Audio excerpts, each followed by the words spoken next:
আপনি দেখেন অর্থনীতির মধ্যে আমরা যে সুদভিত্তিক অর্থনীতি চালু করেছি, এটা কি জিনজাতি করেছে? না। আর এর মধ্য দিয়ে কি আমাদের কল্যাণ হচ্ছে? না।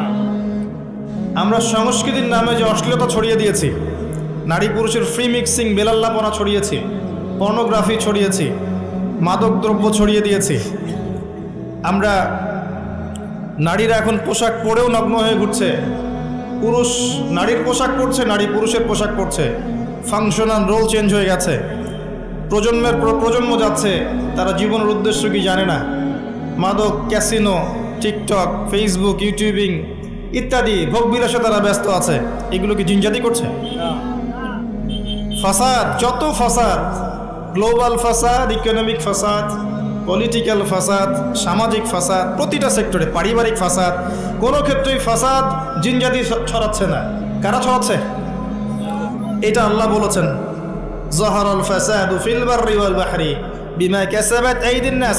মানুষের ফাসাদ এমন পর্যায়ে পর্যন্ত চলে গেছে যে প্রাকৃতিক ভারসাম্য এখন নষ্ট হয়ে যাচ্ছে। গতকালকের নিউজ দেখবেন যে হিমবাহ এত দ্রুত গলছে, বিগত শতাব্দীর চাইতে ৮০ গুণ বেশি দ্রুত বরফ গলে যাচ্ছে, এবং এতে ১০০ কোটি মানুষের জীবন হুমকির মুখে সামনে। এর কারণ হচ্ছে বাতাসে, পরিবেশে কার্বন ডাইঅক্সাইড, কার্বন মনোক্সাইড গ্যাসটা বেশি, এবং মিলস অ্যান্ড ফ্যাক্টরিজ, ইন্ডাস্ট্রিজ, এগুলোর মধ্য দিয়ে আমরা পরিবেশের ভারসাম্য নষ্ট করে ফেলেছি। কে করেছে? জিনজাতি। না, মানবজাতি। সুবহানাল্লাহ। প্রত্যেকটা সেক্টর, জলবায়ু দেখেন, ভৌগোলিক পরিবর্তনগুলো দেখেন, বনভূমি উজাড় করা দেখেন, এই যে জমিনের উপর জুলুম দেখেন, আকাশ নিয়ে এখন যুদ্ধ হচ্ছে, অমুক গ্রহ আমার, এ বলছে না অমুক গ্রহ আমার, মহাকাশ বাহিনী পর্যন্ত গঠন করছে। যত ফাসাদ দেখবেন সব মানুষ করছে। এই কথাটাই ফেরেশতারা বলেছিলেন, আতাজআলু ফীহা মা ইউফসিদু ফীহা ওয়া ইয়াসফিকু দিমা। আল্লাহ, আপনি কি এমন কাউকে পৃথিবীতে পাঠাতে চান যারা পৃথিবীতে গিয়ে রক্তপাত ঘটাবে আর ফাসাদ সৃষ্টি করবে? আল্লাহ পাক সেই কথাই বলেছেন সূরা রুমের মধ্যে, জলে স্থলে যত বিপর্যয়, এগুলো মানুষের হাতের কামাই। অস্বীকার করার কোনো বুদ্ধি নাই, এগুলো আমাদের হাতের কামাই। ব্যক্তিগত পর্যায়ে ওয়ালা আসরি, সময়ের কসম, কেউ যদি সময়কে মূল্যায়ন না করে, সে নিজে তার নফসের উপর জুলুম করবে, ফাসাদ সৃষ্টি করবে না? আল্লাহ রাব্বুল আলামিন পবিত্র কুরআনুল কারীমের মধ্যে বলেছেন সূরাতুল আসরের মধ্যে যে ওয়াল আসরি, সময়ের কসম, ইন্নাল ইনসানা লাফি খুসর, নিশ্চয়ই মানুষ অবশ্যই ক্ষতির মধ্যে আছে, পুরো মানব জাতি ক্ষতির মধ্যে আছে। ইল্লাল্লাযীনা আমানু, তবে তারা নয় যারা ঈমান এনেছে, ওয়া আমিলুস সলিহাত, এবং সৎ আমল সম্পাদন করেছে, ওয়া তাওয়াসাউ বিল হক, এবং একে অপরকে সত্যের উপদেশ দিয়েছে, ওয়া তাওয়াসাউ বিস সাবর, এবং পরস্পরকে ধৈর্যের উপদেশ দিয়েছে। আল্লাহ রাব্বুল আলামিন যখন কোনো বিষয়ের কসম করেন, বুঝে নিতে হবে সেই বিষয়টা অত্যন্ত গুরুত্বপূর্ণ। এটা বোঝার জন্য আপনার পিএইচডি করার কোনো দরকার নাই। আল্লাহ পাক নিছক অহেতুক কোনো বিষয়ের কসম কখনই করবেন না। আল কোরআনুল কারীমে আল্লাহ পাক অনেক বিষয়ের কসম করেছেন। ওয়াদ-দুহা, দ্বীপ্রহরের কসম, ওয়াল লাইল, রাতের কসম, ওয়াত-তিন, তিন ফলের কসম, ওয়াজ-জাইতুন, জাইতুনের কসম, ওয়াশ-শামস, সূর্যের কসম, ওয়াল কমার, চাঁদের কসম। এমন অনেক শপথ বা কসম আল্লাহ পাক করেছেন।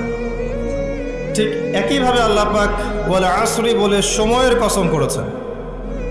বুঝে নিতে হবে সময় আমাদের জীবনের সবচেয়ে গুরুত্বপূর্ণ বিষয়।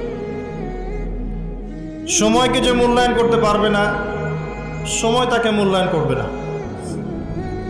একটা সময় ছিল যখন শুধু আল্লাহ একাই ছিলেন, আর কেউ ছিল না।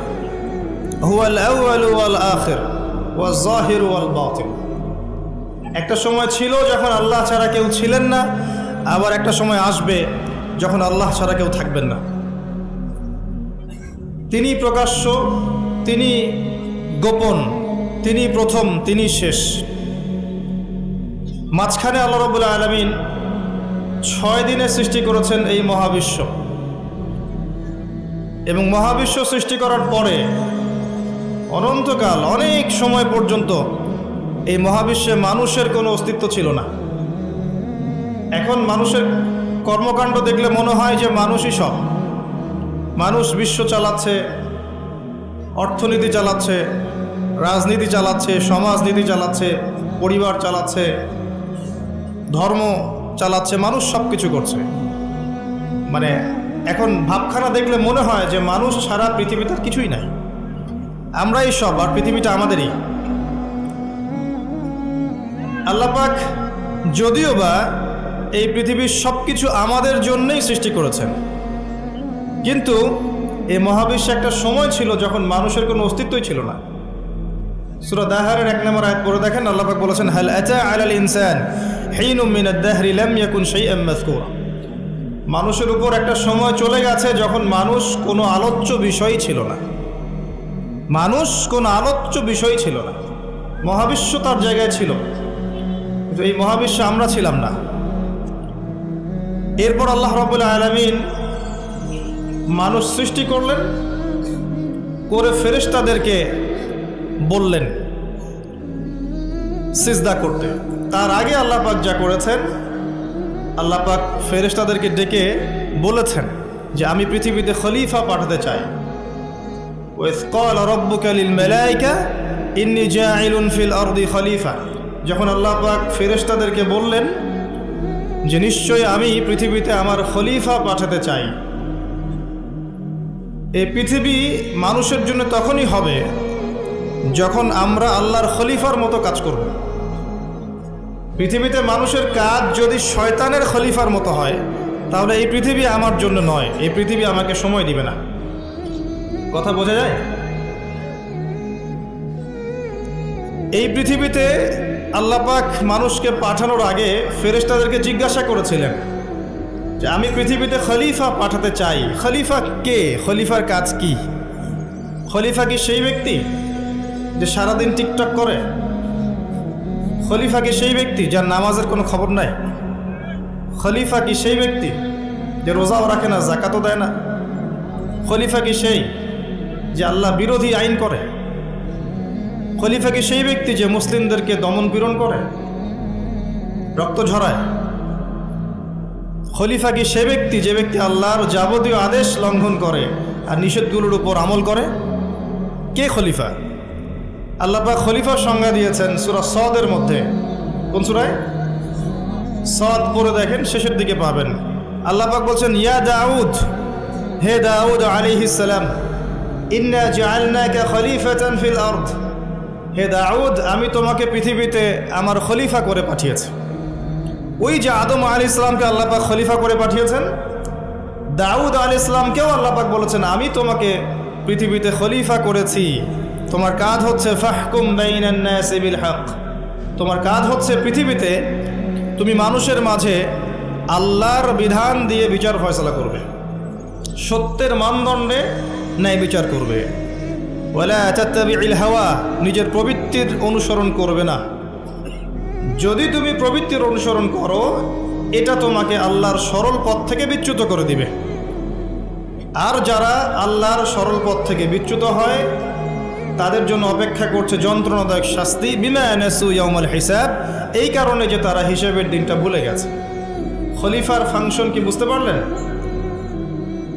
পৃথিবীটা তখনই আমাদের হবে যখন আমরা আল্লাহর খলিফা হতে পারবো।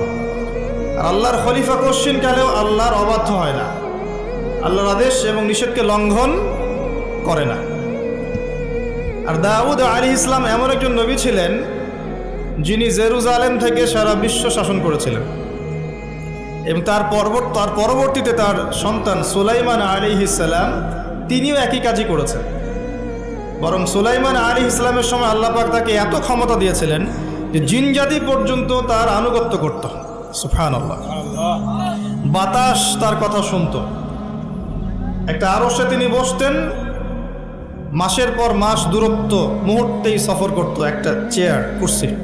বাতাসকে আল্লাহ পাক তার অনুগত করে দিয়েছিলেন। আল্লাহ পাক তাকে অন্যান্য প্রাণীর ভাষা বোঝার ক্ষমতা দিয়েছিলেন। আল্লাহ পাক তাকে কি দেন নাই? দুনিয়ার এবং আখিরাতের যাবতীয় নেয়ামত আল্লাহ পাক সুলাইমান আলাইহিস সালামকে দিয়েছেন। সুবহানাল্লাহ। তারপরেও তিনি উদ্ধত অহংকারী ছিলেন না, তিনি বিনয়ী ছিলেন। আর আজকে আমরা যে যেখানেই থাকি না কেন, সামান্য ক্ষমতা পেলেই উদ্ধত হয়ে যায়, অহংকারী হয়ে যায়। আল্লাহ পাক আমাদেরকে অহংকারী চরিত্র থেকে হেফাজত করুন, আমিন। আল্লাহ পাক ফেরেশতাদেরকে জিজ্ঞাসা করেছিলেন এই বিষয়টা। তো ফেরেশতা মণ্ডলী বলেছিলেন, আতাজআলু ফীহা মান ইউফসিদু ফীহা ওয়া ইয়াসফিকুদ দিমা। হে আল্লাহ, আপনি কি এমন কাউকে পৃথিবীতে পাঠাতে চান যে পৃথিবীতে গিয়ে দুইটা কাজ করবে, ফিতনা ছড়াবে আর রক্তপাত ঘটাবে? ফিতনা ছড়াবে এবং রক্তপাত ঘটাবে। পৃথিবীর দিকে তাকিয়ে দেখেন, মানুষ এখন কি কাজ করছে সারা পৃথিবীতে? ফিতনা ছড়াচ্ছে এবং রক্তপাত ঘটাচ্ছে। এগুলোকে জিনজাতি করছে। যাহারাল ফাসাদু ফিল বাররি ওয়াল বাহরি বিমা কাসাবাত আইদিন নাস। আল্লাহ পাক সূরা রুমের মধ্যে বলেছেন, জলে এবং স্থলে যত বিপর্যয় ছড়িয়ে পড়েছে এগুলো মানুষের হাতের কামাই। আপনি আল্লাহর কথা ডিনাই করতে পারবেন না, এটা আল্লাহর কথা। আপনি দেখেন বিশ্বের দিকে এক দেশ আরেক দেশকে যে আক্রমণ করছে, বিশ্বটাকে একটা নিউক্লিয়ার যুদ্ধের দিকে নিয়ে গেছে, এটা কি জিনজাতি করেছে? এই নিউক্লিয়ার ওয়েপেন্সগুলো কি মানবতার কল্যাণে কাজ করবে? একটা যদি আল্লাহ না করুক বিস্ফোরিত হয়, আর এটা সমূহ সম্ভাবনা আছে যে হতেই পারে আগামীতে, তখন বিশ্বের এই অবস্থা থাকবে? কোশ্চিন গেল থাকবে না। আপনি দেখেন অর্থনীতির মধ্যে আমরা যে সুদভিত্তিক অর্থনীতি চালু করেছি, এটা কি জিনজাতি করেছে? আর এর মধ্য দিয়ে কি আমাদের কল্যাণ হচ্ছে? আমরা সংস্কৃতির নামে যে অশ্লীলতা ছড়িয়ে দিয়েছি, নারী পুরুষের ফ্রি মিক্সিং বেলাল্লাপনা ছড়িয়েছি, পর্নোগ্রাফি ছড়িয়েছি, মাদক দ্রব্য ছড়িয়ে দিয়েছি। আমরা নারীরা এখন পোশাক পরেও নগ্ন হয়ে ঘুরছে, পুরুষ নারীর পোশাক পরছে, নারী পুরুষের পোশাক পরছে, ফাংশনাল রোল চেঞ্জ হয়ে গেছে। প্রজন্মের পর প্রজন্ম যাচ্ছে, তারা জীবনের উদ্দেশ্য কি জানে না। মাদক, ক্যাসিনো, টিকটক, ফেসবুক, ইউটিউবিং ইত্যাদি ভোগবিলাসে তারা ব্যস্ত আছে। এগুলো কি জিনজাতি করছে? ফাসাদ, যত ফাসাদ, গ্লোবাল ফাসাদ, ইকোনমিক ফাসাদ, পলিটিক্যাল ফাসাদ, সামাজিক ফাসাদ, প্রতিটা সেক্টরে পারিবারিক ফাসাদ, কোনো ক্ষেত্রেই ফাসাদ জিনজাতি ছড়াচ্ছে না। কারা ছড়াচ্ছে? এটা আল্লাহ বলেছেন, যাহারাল ফাসাদু ফিল বাররি ওয়াল বাহরি বিমা কাসাবাত আইদিন নাস। মানুষের ফাসাদ এমন পর্যায়ে পর্যন্ত চলে গেছে যে প্রাকৃতিক ভারসাম্য এখন নষ্ট হয়ে যাচ্ছে।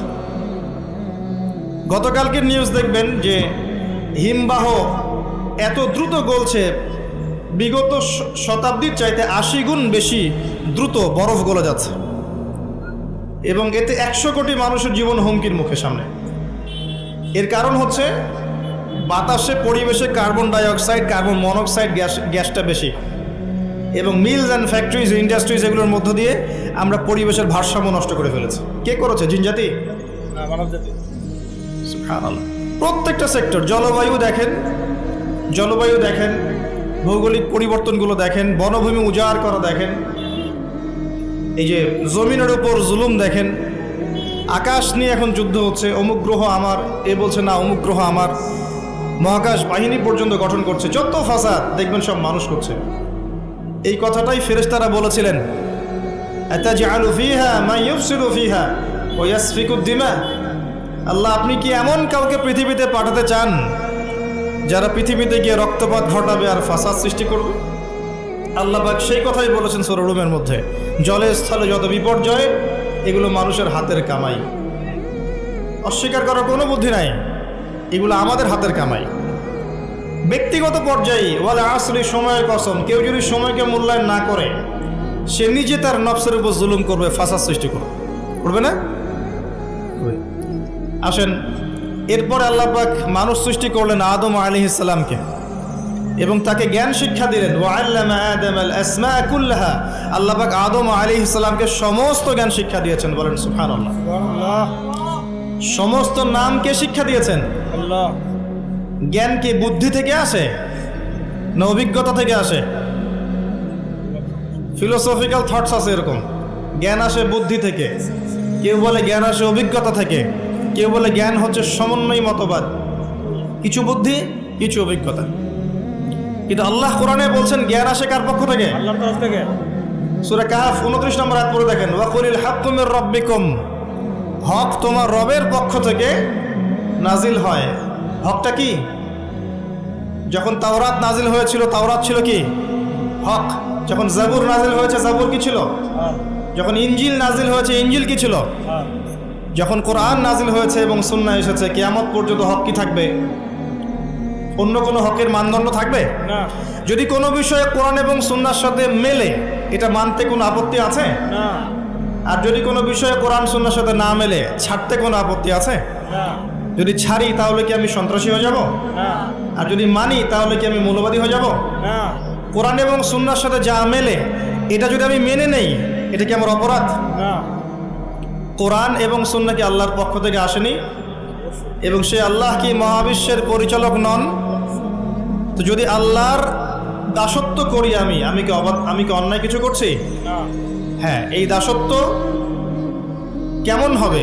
শৈথিল্যতা প্রদর্শন করা যাবে না, চরমপন্থাও প্রদর্শন করা যাবে না। আপনি মধ্যমপন্থী থাকবেন। ওয়া কাযালিকা জাআলনাকুম উম্মাতান ওয়াসাতা, আল্লাহ পাক বলেছেন এভাবেই আমি তোমাদেরকে মধ্যমপন্থী উম্মাহ করেছি, যাতে করে তোমরা সাক্ষী হতে পারো।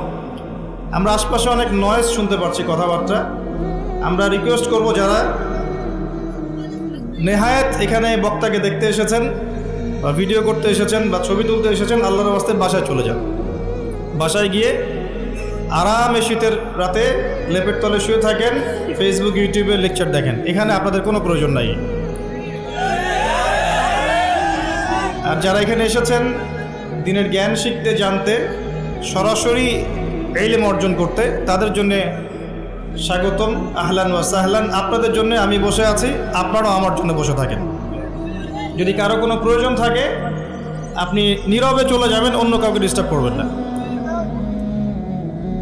আর আমি যে টপিকে কথা বলছিলাম, এটা বলতে গিয়ে একটা জায়গায় এসেছি যে মহাবিশ্বে এমন একটা সময় ছিল যখন মানুষের অস্তিত্ব ছিল না। এটা বোঝাতে গিয়ে আপনাকে বললাম যে আদম আলাইহিস সালামকে আল্লাহ পাক সমস্ত নাম শিক্ষা দিয়েছিলেন। এরপর কি করেছেন? তার সঙ্গিনী সৃষ্টি করেছেন। কোথা থেকে? তার বুকের পাঁজরের হাড় থেকে। এই হাদিসটা এখনো বুঝতে পারি না।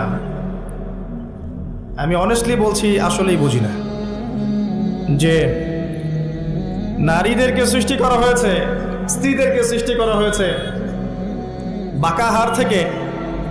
তাদেরকে জোর করে সোজা করতে যেও না, তাহলে ভেঙে যাবে।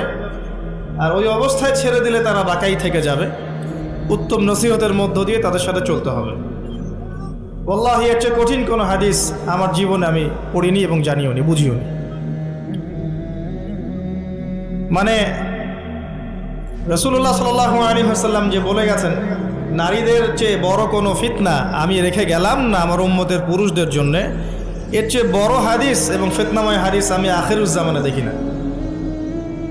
আপনি একটু গভীরভাবে দেখলে দেখবেন, প্রতিটা সেক্টরে ফিতনার মূল কেন্দ্রবিন্দুতে পরিণত হয়েছে এক শ্রেণীর নারী, যারা আল্লাহর বিধান অনুযায়ী চলতে নারাজ। এবং যখন তাদেরকে পেট্রোনাইজ করা হয়, তখন আস্তে আস্তে আস্তে আস্তে সমাজে অশ্লীলতা, বেহায়াপনা, নগ্নতা, ফ্রি মিক্সিং এমনভাবে ছড়িয়ে পড়ে যে অনেক ক্ষেত্রে মুত্তাকি মানুষ তাদের ঈমান ধরে রাখতে পারে না। আল্লাহ পাক আমাদের প্রত্যেকের ঘরে ঘরে খাদিজা রাদিয়াল্লাহু আনহার মতো স্ত্রী তৈরি করুন আমিন। এবং হাজারা আলাইহিস সালামের মতো স্ত্রী তৈরি করুন আমিন। আমাদের মেয়েদেরকে আল্লাহ ফাতিমা রাদিয়াল্লাহু আনহার মতো বানিয়ে দিন আমিন। আয়েশা রাদিয়াল্লাহু আনহার মতো বোন তৈরি করুন আমিন। আমি যে দোয়াটা করলাম, এই দোয়াটা এত গুরুত্বপূর্ণ, যেটার ফলশ্রুতিতে একটা সমাজের শৃঙ্খলা, ব্যালেন্স টিকে থাকে। কে খাদিজা রাদিয়াল্লাহু আনহা? রাসূলুল্লাহ সাল্লাল্লাহু আলাইহি ওয়াসাল্লামের সাথে যখন কেউ ছিল না, তখন একজন নারী, তার স্ত্রী তার সাথে ছিল, তার নাম খাদিজা রাদিয়াল্লাহু আনহা। সারা জীবন তিনি তার পাশে ছিলেন। এবং ওই যে গারে হেরায় যখন নবী সাল্লাল্লাহু আলাইহি ওয়াসাল্লাম আল্লাহকে ডাকতেন, গারে হেরা যারা দেখে এসেছেন, হজ করেছেন একবার, ওমরা করেছেন বা গিয়েছেন ওখানে, তারা জানেন যে এটা কত উঁচু। যুবক হয়েও আমরা সেখানে চড়তে হিমশিম খেয়ে যাব। খাদিজা রাদিয়াল্লাহু আনহা সেখানে খাবার পৌঁছে দিতেন, পানি পৌঁছে দিতেন। তার সম্পত্তি, তার সম্মান, তার মর্যাদা, তার ব্যাংক ব্যালেন্স, প্রতিপত্তি সব কিছু তিনি মুহাম্মদ সাল্লাল্লাহু আলাইহি ওয়াসাল্লাম এবং তার দ্বীনের জন্য উৎসর্গ করে দিয়েছেন। খুব কম মানুষকে জিবরাইল আলাইহিস সালাম সালাম জানিয়েছেন, তার মধ্যে একজন হচ্ছেন খাদিজা রাদিয়াল্লাহু আনহা। নবী করিম সাল্লাল্লাহু আলাইহি ওয়াসাল্লামকে তিনি বলছেন, ইয়া রাসূলুল্লাহ, ওই যে খাদিজা আসছেন, তিনি যখন আসবেন তখন তাকে আমার পক্ষ থেকে সালাম জানাবেন এবং তাকে বলবেন, আল্লাহ আপনার জন্য জান্নাতে এমন একটা ঘর নির্মাণ করেছেন যে ঘরের মধ্যে কোনো কোলাহল নাই, কোনো চিল্লাচিল্লি হইচই কিছু নাই, সুকুন এবং শান্তি। তো কোথায় সেই যুগ, যে যুগে প্রত্যেক ঘরে ঘরে খাদিজা রাদিয়াল্লাহু আনহা থাকতেন? কে হাজেরা আলাইহিস সালাম? ইব্রাহিম আলাইহিস সালাম তার দুই স্ত্রী সারাহ এবং হাজরা। হাজরা আলাইহিস সালাম এবং ইসমাঈল আলাইহিস সালামকে তিনি রেখে যাচ্ছেন আল্লাহর আদেশে জনমানব শূন্য একটা জায়গায়, এবং তাদের সাথে আছে কিছু খাবার এবং কিছু পানি। রেখে তিনি চলে যাচ্ছেন সেখান থেকে। আর হাজরা আলাইহিস সালাম বলছেন যে, ইয়া ইব্রাহিম আইনা তাযহাব, ইব্রাহিম আপনি কোথায় যাচ্ছেন? ইব্রাহিম আপনি কোথায় যাচ্ছেন? ইব্রাহিম আলাইহিস সালাম নিশ্চুপ, কোনো কথা বলতে পারছেন না, কষ্টে বুকটা ছিঁড়ে যাচ্ছে। ছোট্ট একটা বাচ্চা এবং স্ত্রীকে রেখে যাচ্ছেন জনমানব শূন্য জায়গায়। তখন হাজরা আলাইহিস সালাম বলছেন, আপনি কি আমাদেরকে আল্লাহর আদেশে ছেড়ে যাচ্ছেন ইব্রাহিম? আপনি কি আমাদেরকে আল্লাহর আদেশে এখানে ছেড়ে যাচ্ছেন ইব্রাহিম? ইব্রাহিম আলাইহিস সালাম খালি মাথা নাড়ছেন, না, হ্যাঁ, আল্লাহর আদেশে ছেড়ে যাচ্ছে। তখন হাজরা আলাইহিস সালাম বলছেন, তাহলে আল্লাহ আমাদেরকে কখনো অপদস্থ করবেন না ইনশাআল্লাহ। এই সেই নারী যার কাছে খাবার নেই, পানি নাই, সামান্য কয়েকটা খেজুর, ছোট্ট একটা বাচ্চা, পানির যন্ত্রণায় বাচ্চা কাতরাচ্ছে, তিনি দৌড়াচ্ছেন সাফা থেকে মারওয়া, মারওয়া থেকে সাফা, যদি একটু পানি পান।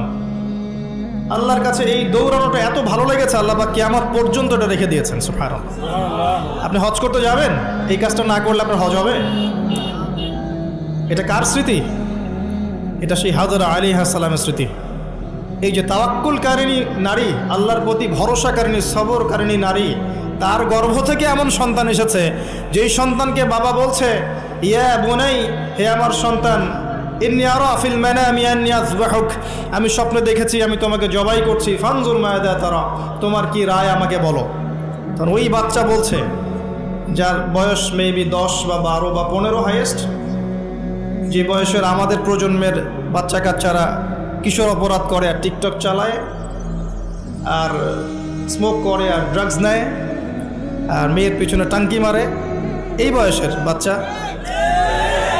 ইসমাঈল আলাইহিস সালাম বলছেন, ইয়া আবাতি, হে আমার বাবা, ইফআল মা তুমার, হে আমার বাবা, আপনি তাই করেন যা আপনাকে আদেশ করা হয়েছে। কি আদেশ করা হয়েছে? জবাই করতে। আপনি তাই করেন যা আপনাকে আদেশ করা হয়েছে। সাতাজিদুনি ইনশাআল্লাহু মিনাস সাবিরিন, ইনশাআল্লাহ বাবা আপনি আমাকে সবরকারী পাবেন। এই জেনারেশনের একটা ছেলেকে দেখাতে পারবেন যে এরকম করে কথা বলতে পারবে? একটা ছেলে? এরা তো জানেই না জীবনের উদ্দেশ্য কি, জীবনটা কি সেটাই জানে। What is life, the definition of life, the definition of success জানে না। ওই ছোটোবেলায় একটা বইয়ের বোঝা কাঁধে চাপিয়ে দেওয়া হয়েছে, ব্যাগের মধ্যে 10টা বই, এটা নিয়ে গিয়েছে প্রথমে প্লে, তারপর নার্সারি, তারপর 1 2 3 4 5 6 7 8 9 10 পড়েছে। পরীক্ষা A+ পেতে হবে, গোল্ডেন পাওয়ার জন্য যা ইচ্ছা তাই করেছে। তারপরে আপনার HSC করেছে, অনার্স মাস্টার্স করেছে, মাশাআল্লাহ। এখনও জানে না ওযুর ফরজ কয়টা, এখনও জানে না যে কোরআন কি জিনিস, কোরআনের মধ্যে আল্লাহ কি বলেছেন, হাদিস, প্রফেটিক লাইফস্টাইল কি, হাদিস কি, নবী সাল্লাল্লাহু আলাইহি ওয়াসাল্লামের জীবনী আবার কি জিনিস, তার স্ত্রীদের নাম, কত সালে বদরের যুদ্ধ, কত সালে উহুদ, কিভাবে তিনি দিন প্রতিষ্ঠা করেছেন, সাহাবায়ে কেরামের জীবনী, ইসলামিক খেলাফত, ইসলামের ইতিহাস, টোটালি ইন ইগনোরেন্স, পুরো অজ্ঞতার মধ্যে আছে তারা এগুলো থেকে। এরপরেও তাদের পিতা মাতার অ্যাটিটিউড দেখলে মনে হয় যে এগুলো সোনার ছেলে, সব ছেলে। এবং মেয়েদের দিকে তাকান, ওই বয়সেরই, সারাদিন মেকআপ বক্স, নতুন কি জামা আসছে, নতুন কোন ফ্যাশন আসছে, কোন ড্রেসটা পরে মার্কেটে গেলে মানুষ আমাকে দেখবে বেশি, তারপরে ছেলের পোশাক নতুন নতুন কোনগুলো আসছে যেগুলো এখন মেয়ের পোশাক হিসেবে ব্যবহার করা যায়, ফেসবুকিং, চ্যাটিং, স্ন্যাপচ্যাট, ইনস্টাগ্রাম, ছবি, নিজের ছবি নিজেই তুলছে, নিজেই হাসছে, একা একাই হাসে, একাই ছবি তোলে, একাই আপলোড করে। কি মনে হচ্ছে আপনাদের কাছে? এবং নবী করিম সাল্লাল্লাহু আলাইহি ওয়াসাল্লাম কিন্তু বলেছিলেন যে আখিরুজ জামান, কিয়ামত হবে না ততদিন পর্যন্ত যতক্ষণ না এমন কিছু নারী সমাজে বের হচ্ছে, নিসাউন কাসিয়াতুন আরিয়াহ, যে নারীরা কাপড় পরেও নগ্ন থাকবে। জি, আপনার স্ত্রীর কথাই বলছি, তার কথাই বলেছেন নবী সাল্লাল্লাহু আলাইহি ওয়াসাল্লাম, নিসাউন কাসিয়াতুন আরিয়াহ। আপনার বোনের কথাই বলছি, আপনার মেয়ের কথাই বলছি, কাপড় পরেও নগ্ন থাকবে। ব্যাখ্যা আমার কাছে জিজ্ঞাসা করার দরকার নেই, আপনিই ভালো জানেন। মহিলাতুন মামেলাত, নিজেও আকৃষ্ট হবে, অন্যকে আকৃষ্ট করবে। আল্লাহ রসুল বলছেন এরা জান্নাতের গন্ধ কখনো পাবে না, যদিও বা জান্নাতের গন্ধ 40 বছরের দূরত্ব থেকে পাওয়া যাবে। জীবনের উদ্দেশ্য জানে না তারা। এই নারীদেরকে পাওয়ার জন্য যখন আপনি ব্যস্ত হয়ে আছেন, তখন আপনি নিজের পায়ে কুড়াল মারছেন না, বরং কুড়ালেই পা মারছেন। এদেরকে পাওয়ার জন্য আপনি যখন ব্যস্ত হয়ে আছেন, তখন আপনি কুড়ালে পা মারছেন, নিজের পায়ে কুড়াল মারছেন না। যখন তারা আপনার ঘরে আসবে, কশ্চিনকালেও তারা ইসমাইলের মতো সন্তান জন্ম দিতে পারবে না।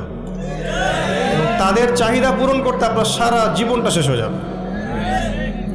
আপনার চাহিদা পূরণ করতে এবং সন্তুষ্ট করতে আপনি হিমশিম খেয়ে যাবেন। দিন একদিকে চলে যাবে, দুনিয়া আর একদিকে চলে যাবে। হাজার চেষ্টা করলেও দেখবেন আপনি দিন নিয়ে চলতে পারছেন না। টোটালি ফিতনাময় পরিবেশ। ইনশাআল্লাহ আমি 14 ফেব্রুয়ারির আগে আরেকটা কনস্ট্রাকটিভ লেকচার দিব ইনশাআল্লাহ, অপেক্ষায় থাকেন। কিন্তু আজকে এই টপিকটা আমি এখানে বলতে চাচ্ছি না, কারণ আমার মূল টপিকটা থেকে আমি সরে যাব। যতটুকু বলার বলছি, কিন্তু পুরো ডিটেলস আমি বিষয় আজকে বলতে পারবো না, সময় পাবো না। এতটুকু শোনেন, যে বয়সে ইসমাইল আলাইহিস সালাম এই কথাটা বলেছেন, এই বয়সের জেনারেশন আমাদের দেশে কি করছে দেখে নেন, বিশ্বে কি করছে দেখে নেন।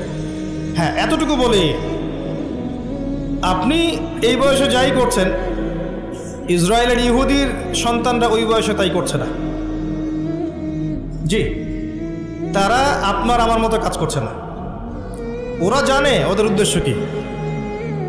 ওরা আমাদেরকে আমাদের উদ্দেশ্য থেকে সরিয়ে দিয়েছে, কিন্তু ওরা জানে ওদের উদ্দেশ্য কি। ওরা চায় বিশ্ব শাসন করতে, এবং তারা সেটা করে দেখাচ্ছে।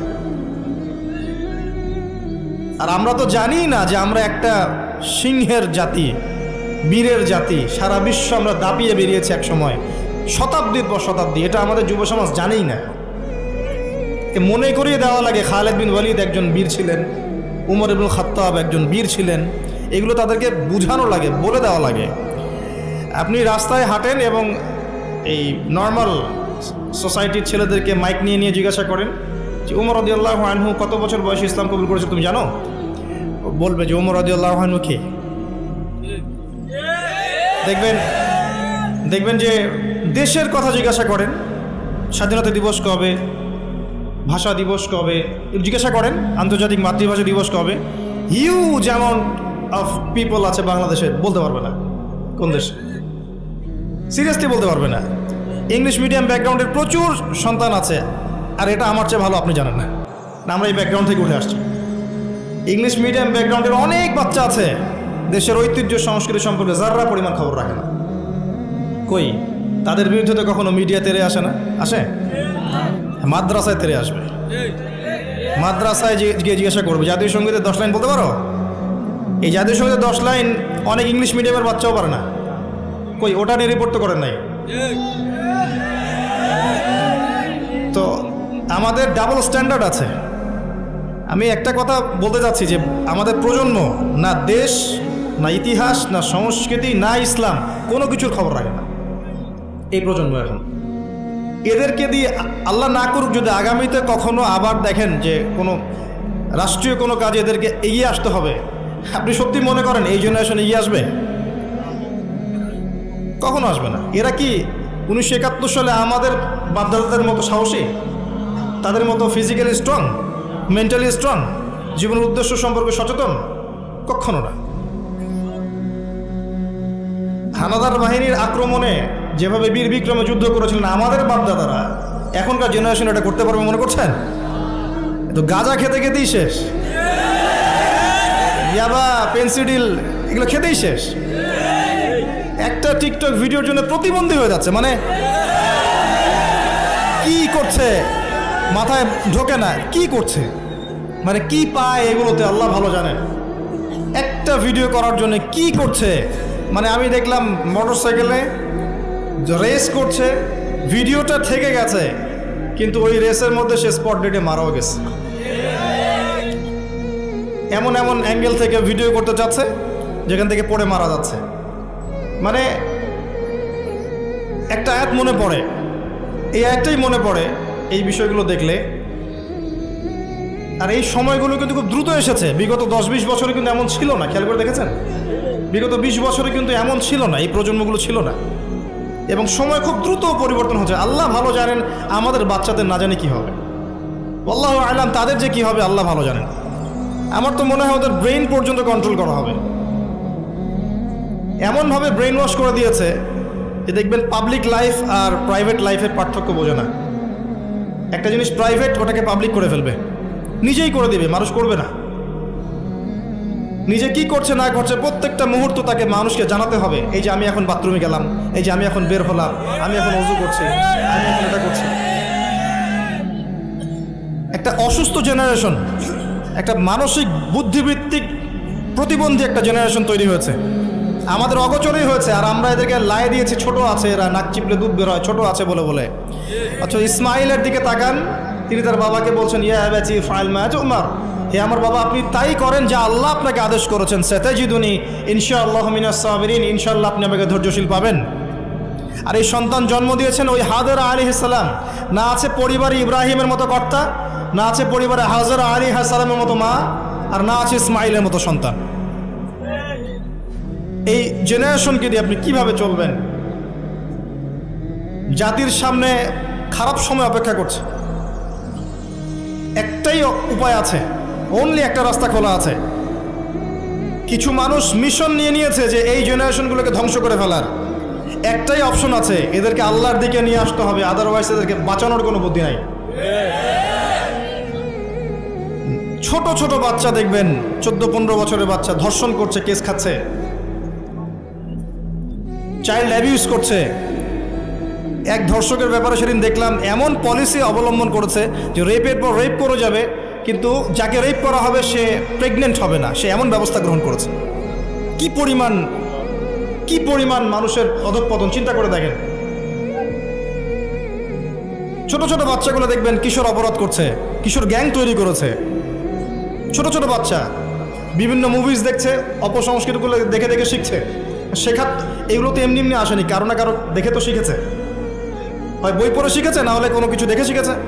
আর বই তো এরা পড়ছে না, নিশ্চয়ই কিছু দেখে শিখেছে, বিভিন্ন প্রোগ্রাম দেখে এগুলো শিখেছে। ছোট ছোট কিশোর গ্যাং, এক গ্যাংয়ের লিডার আছে, আর গ্যাংয়ের লিডার আছে। প্রশাসন হিমশিম খাচ্ছে এগুলো ডিল করতে। আমি মাঝে মাঝে চিন্তা করি কিভাবে যে প্রশাসন এগুলো ডিল করে, এত ঠান্ডা মাথায় কিভাবে ডিল করা সম্ভব, এত অপরাধ কিভাবে দমন করা সম্ভব। যতক্ষণ মানুষ ভালো না হবে কোশ্চিনকালেও কখনো সমাজ ভালো হয় না। আর মানুষ যতক্ষণ বদলাচ্ছে না, আপনি উপরের লেভেলের কখনো পরিবর্তন আশা করতে পারেন না। আমাদেরকে নিয়েই সব কিছু, মানুষই সব, আমাদেরকে নিয়েই সব কিছু। আমরা ভালো না হলে কোশ্চিনকালে উপরের লেভেলে মানুষ ভালো হবে না।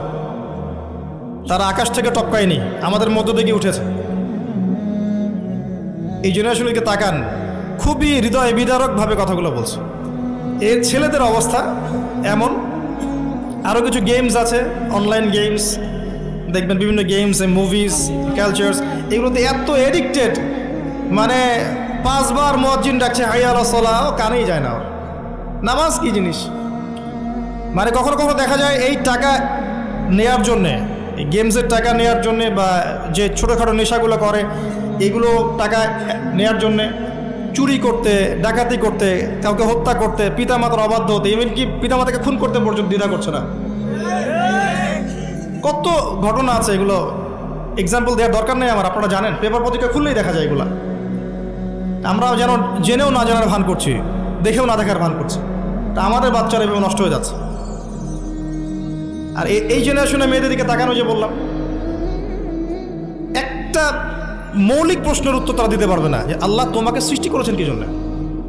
তুমি যে পৃথিবীতে আসছো, তুমি যে নাচো, তুমি যে বিউটি কন্টেস্টে যাও, তুমি যে অশ্লীল পোশাক পরে হাঁটো, তুমি যে এমন পোশাক পরো যে পোশাক পরে তোমার গায়ের সব কিছু দেখা যায়, তুমি যে এভাবেই নগ্ন হয়ে রাস্তাঘাটে শপিং মলে ঘুরছো, তুমি যে একটা পরিবারের স্ত্রী, তোমার যে পরিবারের উপর কিছু দায়িত্ব আছে, এই সম্পর্কে তোমার কোনো ভ্রুক্ষেপ নাই, স্বামী থাকা সত্ত্বেও যে তুমি পরকীয়া করছো, তোমার সন্তানকে যে প্রতিপালন করছো না, এমনকি সন্তান নিতেও তার আগ্রহী না, মানে এত প্রবলেমস।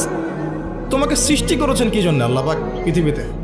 আর তোমরা যদি এই জমিনে না থাকতা, এই দুনিয়ার কোনো পরিবর্তন হতো কিনা? এই প্রজাতিগুলো, এই প্রাণীগুলো, এই গবাদি পশুগুলো যদি পৃথিবীতে না থাকতো, তাহলে কি পৃথিবীর ভারসাম্য নষ্ট হয়ে যেত? পৃথিবী কি ধ্বংস হয়ে যেত? আল্লাহ পাক সৃষ্টি করেছেন কেন, এই উত্তরটুকু জিজ্ঞাসা করেন। নিজেও নিজেকে জিজ্ঞাসা করেন, আপনার ছোট ভাইকে জিজ্ঞাসা করেন, এই ইয়াং জেনারেশনকে জিজ্ঞাসা করেন, এবং মেয়েদেরকে জিজ্ঞাসা করেন যে আল্লাহ তোমাকে সৃষ্টি করেছেন কেন, বলো তো? এই পৃথিবীতে তুমি আছো কি জন্যে? মানে আমরা যে পৃথিবীতে আছি, আমরা সবাই, আমরা না থাকলে পৃথিবীর কি ক্ষতি হবে সেটা আমাকে বলেন। এক সময় কি আমরা ছিলাম? তখন পৃথিবীর কোনো ক্ষতি হয়েছে? এক সময় যে আমরা থাকবো না, তখন কি পৃথিবী থেমে থাকবে? মাঝখানের এই সময়টা আমরা কি জন্য আসছি পৃথিবীতে? এই মৌলিক একটা প্রশ্নের উত্তর, এর উত্তর খুঁজে পায় সে আল্লাহর কাছে চলে আসবে ইনশাআল্লাহ। এর উত্তরটা কি জানেন? ওয়ামা খালাকতুল জিন্না ওয়াল ইনসা ইল্লা লিয়াবুদুন। আল্লাহ আবেগ মাখা কণ্ঠে বলছেন যে আমি মানুষ এবং জিন জাতিকে শুধুমাত্র আমার ইবাদত করার জন্যই সৃষ্টি করেছি। এটা আপনার পৃথিবীতে থাকার উদ্দেশ্য। আল্লাহ পাক এমনি এমনি খাওয়াচ্ছেন, এমনি এমনি পড়াচ্ছেন, শ্বাস নিচ্ছি আমরা, এমনি এমনি আল্লাহ পাক পরিবার দিয়েছেন, স্ত্রী সন্তান সব দিয়েছেন, ব্যবসা বাণিজ্য দিয়েছেন, এমনি সব কিছু আল্লাহ পাক এমনি আমাদেরকে ছেড়ে দিবেন? সূরা কিয়ামত শেষের দিকে আছে, মানুষ কি ভেবেছে তাকে এমনি ছেড়ে দেওয়া হবে? মানুষ কি ভেবেছে তাকে এমনি ছেড়ে দেওয়া হবে? সূরা আনকাবুতের দিকেও আছে, প্রথমের দিকে, তোমরা কি ভেবেছো এমনি এমনি ছেড়ে দেওয়া হবে? সূরা বাকারা আল ইমরানের দিকেও আছে, আম হাসিবতুম আন তাদখুলুল জান্নাহ, এমনি এমনি জান্নাতে চলে যাবে? নিছক খেলার ছড়া আল্লাহ পাক পৃথিবীতে আমাদেরকে পাঠান নাই, সৃষ্টিও করেন নাই। এর উত্তরটা এটাই, আল্লাহ পাক আমাদেরকে পাঠিয়েছেন তার ইবাদত করার জন্য। এটাই আমি বলতে চাচ্ছিলাম যে আল্লাহ রাব্বুল আলামিন মানুষকে পৃথিবীতে পাঠিয়েছেন। এর আগে পৃথিবীতে এমন সময় চলে গেছে মহাবিশ্বে মানুষের অস্তিত্ব ছিল না। আল্লাহ পাক নাম শিখিয়েছেন, আল্লাহ পাক তার সঙ্গিনী সৃষ্টি করেছেন, এরপর জান্নাতে রেখেছেন এবং ফেরেশতাদেরকে দিয়ে সেজদা পর্যন্ত করিয়েছেন। আমাদেরকে আল্লাহ পাক সেজদা করিয়েছেন ফেরেশতাদেরকে দিয়ে। সুবহানাল্লাহ। এই জেনারেশন এবং আমরা যারা চলছি, যারা নামাজ পড়ি না, যারা রোজা রাখি না, যাকাত দেই না, আল্লাহর হুকুম আহকাম মানি না, মিথ্যা বলি, সুদ খাই, জেনা করি, মদ খাই, চুরি করি, দুর্নীতি করি, প্রতারণা করি, ঠকবাজি করি, আমাদেরকে আল্লাহ পাক সেজদা করিয়েছেন ফেরেশতাদেরকে দিয়ে। সাউন্ডস ক্রেজি না? এটা আসলে উদ্ভট মনে হচ্ছে না কথাটা? কোন মানুষরা এটার যোগ্য? এই মানুষরা কি সেই এটার যোগ্য? আল্লাহ পাক জান্নাতে রেখে পরীক্ষা করেছেন, এরপর দুনিয়াতে যখন পাঠিয়েছেন তখন দুই দলকে পার্থক্য করে দিয়েছেন। একটা হচ্ছে আল্লাহ পাক বলেছেন যে কুল নাহবিতু মিনহা জামিআ, তোমরা পৃথিবীতে নেমে যাও, ফাইম্মা ইয়াতিয়ান্নাকুম মিন্নী হুদান, তোমাদের কাছে আমার পক্ষ থেকে হেদায়েত আসবে, আল্লাহর কিতাব আসবে, নবী রাসূল আসবেন, হেদায়েত আসবে। ফামান তাবিআ হুদায়া ফালা খাউফুন আলাইহিম ওয়ালা হুম ইয়াহজানুন, যারা আমার হেদায়েত মেনে চলবে তাদের কোনো ভয় নাই, কোনো দুশ্চিন্তা নাই, যে জান্নাত থেকে এসেছেন ওই জান্নাতে ফিরে যাবেন ইনশাআল্লাহ। এটা এক শ্রেণীর মানুষ। আর এক শ্রেণী ওয়াল্লাযীনা কাফারু ওয়া কাযযাবু বিআয়াতিনা, আর যারা কুফরি করবে এবং আমার আয়াতকে মিথ্যা প্রতিপন্ন করবে, উলাইকা আসহাবুন নার, এরা হচ্ছে জাহান্নামের অধিবাসী, হুম ফিহা খালিদুন, তারা সেখানে চিরস্থায়ী হবে। কি জিনিস এটা? নবী সাল্লাল্লাহু আলাইহি ওয়াসাল্লাম দেখে এসেছেন। তার গর্জন, যখন সে গর্জন করবে, গর্জন করতে থাকবে, এই চিৎকারে, ওর চিৎকারে মানুষ বেহুশ হয়ে যাবে, খালি চিৎকার করবে, হাল মিন মাজিদ, সে বলতে থাকবে আরো কি আছে, হাল মিন মাজিদ, আরো কি আছে, চিৎকার করতে থাকবে। নবীজি দেখে আসছেন, রক্তের নদীতে ফেলে মানুষের মাথা ফাটিয়ে দেওয়া হচ্ছে। কে তারা? সুদখোর। নবী দেখে আসছেন, পেটের ভিতরে আগুনের দলা গিলছে। কে? এতিমের মাল ভক্ষণকারী। দেখছেন সামনে আছে ভালো গোশত, আর আরেকদিকে আছে নোংরা পচা গোশত, পচা গোশত খাচ্ছে। কে? জিনাকারী, ব্যভিচারী। কত শাস্তি দেখে আসছেন। একজন ফেরেশতাকে দেখে এসেছেন, তার নাম মালিক। জাহান্নাম সৃষ্টির পর থেকে কখনো হাসেন নাই, জাহান্নামের শাস্তি দেখেই তার হাসি বন্ধ হয়ে গেছে। আরও দেখে এসেছেন, ওই যে আমি দেখে এসেছি জাহান্নামের অধিকাংশ অধিবাসী নারী জাতি। কারণ অভিশাপ দেয় বেশি বেশি, স্বামীর অকৃতজ্ঞ হবে এবং লানত করে, মুখে চাপটে ঘাত করে, কেউ মারা গেলে বিলাপ করে, এগুলোর কারণে। আসেন, আল্লাহ পাক যতটুকু সময় আমাদেরকে পৃথিবীতে রেখেছেন, এই টাইমটা আনলিমিটেড না, এটা আল্লাহ পাক বুঝাচ্ছেন। ওয়াল আসরি বলে, সময়ের কসম, সময়ের কসম বলে আল্লাহ পাক বুঝাচ্ছেন যে আপনার আমার সময় আনলিমিটেড নয়, লিমিটেড। এই জন্য আপনি জানেন না আপনার লিমিটেশন অফ হায়াত কতটুকু। আমি একটা কথা বলছি রিসেন্টলি, আবারও বলছি এখানে, যে আপনি যদি চিন্তা করেন যে আপনি 60-70-80 বছর বাঁচবেন, এর মধ্যে 30-40 বছর চলে গেছে, আপনি এই বয়সটার পাপগুলোকে হিসাব করতে থাকেন, কতগুলো পাপ আপনি করেছেন। হিসাব করে আমলনামা তৈরি করেন, তারপর দেখেন পাপগুলো দুই প্রকার, হয় মানুষের সাথে জড়িত আছে অথবা আল্লাহর সাথে জড়িত। আল্লাহর সাথে জড়িতগুলো শুধু ইস্তেগফার তওবার মধ্য দিয়ে ক্ষমা হয়ে যাবে ইনশাআল্লাহ। আর মানুষের সাথে জড়িত যেগুলো, সেগুলো তাদের কাছে কাছে গিয়ে হক পরিশোধ করার মধ্য দিয়ে ক্ষমা নিতে হবে ইনশাআল্লাহ। সবার সামনে দাঁড়িয়ে বলতে হবে যে আমি তোমার হক নষ্ট করেছিলাম, আমি তোমার টাকা মেরে খেয়েছি, আমি তোমাকে গালি দিয়েছি, তোমার গীবত করেছি, তোমাকে তহমত দিয়েছি, তোমার কাছে ক্ষমা চাচ্ছি, আল্লাহর ওয়াস্তে মাফ করে দাও। তারপরে ক্ষমা হবে। এর পরের জীবনটাকে আপনাকে কাটাতে হবে কিভাবে? রাসূলুল্লাহ সাল্লাল্লাহু আলাইহি ওয়াসাল্লামের সুন্নাহ মোতাবেক। পারা যাবে ইনশাআল্লাহ। রাত থেকে শুরু করে ঘুমানো পর্যন্ত নবী সাল্লাল্লাহু আলাইহি ওয়াসাল্লামের সুন্নাহ মতো চলা যাবে ইনশাআল্লাহ। একমাত্র ব্যক্তি যিনি আপনার জন্য হাউজে কাউসারে দাঁড়িয়ে থাকবেন, যিনি আপনার জন্য সুপারিশ করবেন এবং কবিরা গুনাহগার ব্যক্তিদেরকে সুপারিশ করে জান্নাতে নিয়ে যাবেন ইনশাআল্লাহ তাআলা, একমাত্র ব্যক্তি, আপনার রোল মডেল, আপনার আদর্শ মুহাম্মদুর রাসূলুল্লাহ সাল্লাল্লাহু আলাইহি ওয়াসাল্লাম। আর কেউ নাই, আল্লাহ ছাড়া কেউ নাই, মুহাম্মদ সাল্লাল্লাহু আলাইহি ওয়াসাল্লাম ছাড়া কোনো তরিকা নাই, আল্লাহর কিতাব ছাড়া কোনো হেদায়েতের উৎস নাই। সিম্পল, আপনাকে আল্লাহ পাক সহজ করে দিয়েছেন। এর বাইরে যাবেন, এক চুল যাবেন, এক চুলের ফলাফল ভোগ করতে হবে। এর বাইরে 1 বিঘত যাবেন, 1 বিঘতের ফলাফল ভোগ করতে হবে।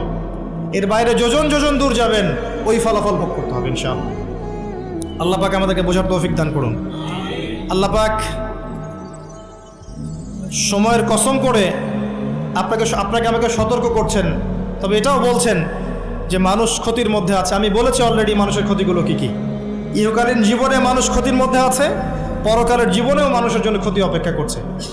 আল্লাহ পাক মানুষের ক্ষতি সম্পর্কে একটা আয়াতই যথেষ্ট, যেটা তিনি বলেছেন সূরা আরাফ 179 নম্বর আয়াত। আল্লাহ পাক বলেছেন, ওয়ালাকাদ যারানা লিজাহান্নামা কাসীরাম মিনাল জিন্নি ওয়াল ইনস। বিশেষ করছি, অল্প সময় বসেন। আল্লাহ পাক বলছেন, আমি প্রচুর জিন আর মানুষকে দিয়ে জাহান্নাম পূর্ণ করব। কথাটা কি কানে ঢুকলো আপনাদের? মানুষ এবং জিনকে দিয়ে আল্লাহ পাক জাহান্নাম পূর্ণ করবেন, মানে আমি আপনি জাহান্নামে যাচ্ছি, নাউযুবিল্লাহ। মানুষের জিনই যাবে, গরু ছাগল গবাদি পশু যাবে না, আমরাই যাব, আমাদের জন্যই জাহান্নাম অথবা আমাদের জন্যই জান্নাত।